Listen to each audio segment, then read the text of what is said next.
Hey there, welcome back to Outrun Online. In this video, we're going to be going over the precision jump, an important skill at all levels of parkour. For today's lesson, you'll need a small but sturdy obstacle that's at least slightly raised off the ground. Curbs work perfectly if you're able to get outside, but if you want to work inside, something like this Outrun precision trainer or other miscellaneous objects can work as well. The precision, or pre for short, usually refers to any time we land on the edge of an obstacle, which we do in order to express the utmost control like our British forefathers before us. When you're able to land right on the edge of an obstacle and keep your balance, we call that sticking it. In order to do a good precision, you need to be able to land on the balls of your feet, the area right here in between your toes and your arches, and be able to land on both feet at the same time.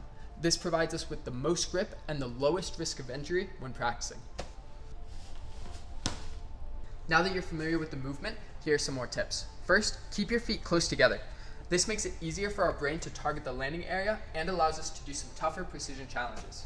Second, a precision jump should have a leaned back landing. This becomes more important as we try and stick bigger jumps, but generally, as you come into the edge of a precision, your chest should be behind your hips, allowing you to absorb in and keep your balance as you land. If your chest is right on top of your hips or in front as you land, you're more likely to overshoot the jump.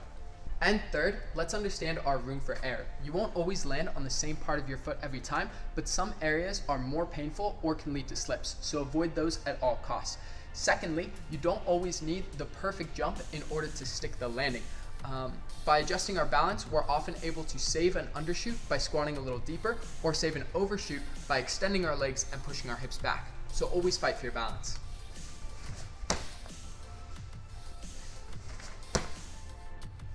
There's no doubt you've messed up at least one pre so far, but as we take our jumps up a level, even these small mistakes become serious. So let's talk about bailing, how we can save a failed jump without getting injured.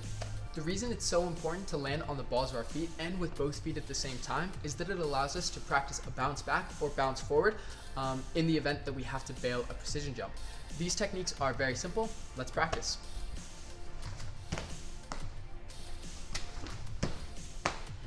Now it's time for the bad stuff. Slips can occur from bad technique, like landing on our tippy toes and our arches and our heels, or from environmental conditions. So make sure you always check your surface and wipe your shoes.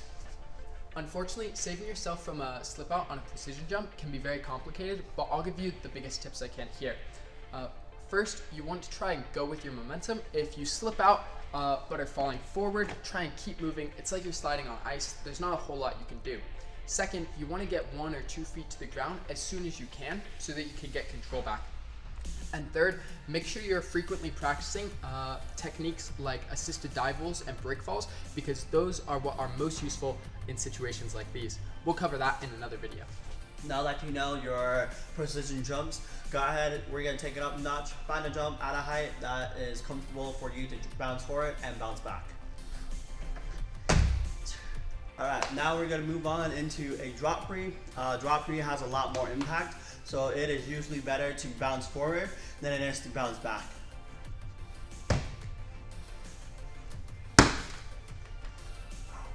Moving on, we're going to go ahead and do a pre where we are jumping up. So this requires more power, and it's more likely that you guys are going to be bouncing back than bouncing forward. Our next skill here is going to be the running pre. It is very important that you guys focus on that takeoff. So, in which case, you guys want to make sure you have a safe landing on the other side. So that way, you can focus a lot on that takeoff leg. Alright, so now we're moving on to rail pre's. Rail pre's require much more balance, so make sure you start small. And then you guys can work your way up to a little bit bigger and bigger each time. To continue practicing our precision technique, we'll combine them with some other basic parkour moves such as vaults. Some of the best to use are kongs and step vault, but almost any vault can be combined with a precision. As you start doing vault precisions, make sure you have a nice wide surface to land on at first, and as you get better, you can progress to thinner and thinner obstacles.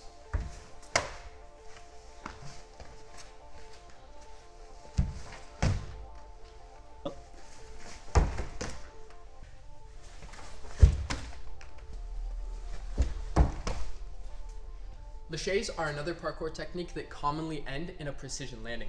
Make sure you have your lache technique dialed down before you start trying it with the precision.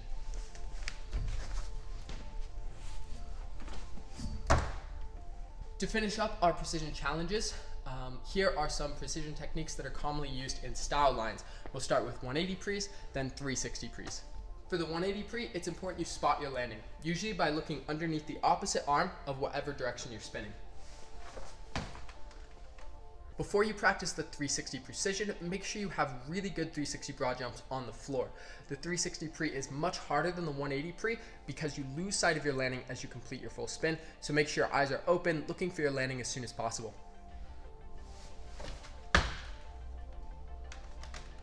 And the last challenge for this video will be a flip precision.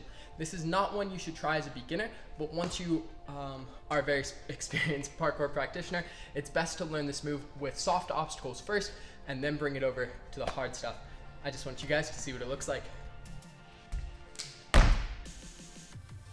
Precisions are one of my favorite parkour techniques, and like I said before, they scale through all levels of training, so make sure you're practicing your precisions often so that you're always having safe landings. While you're going through this video, I recommend filming at least 10 of your precisions so that you can see them yourself, and if you want some feedback, you can send them to us and schedule a coaching review session on our website. Thanks so much for watching. Until next time.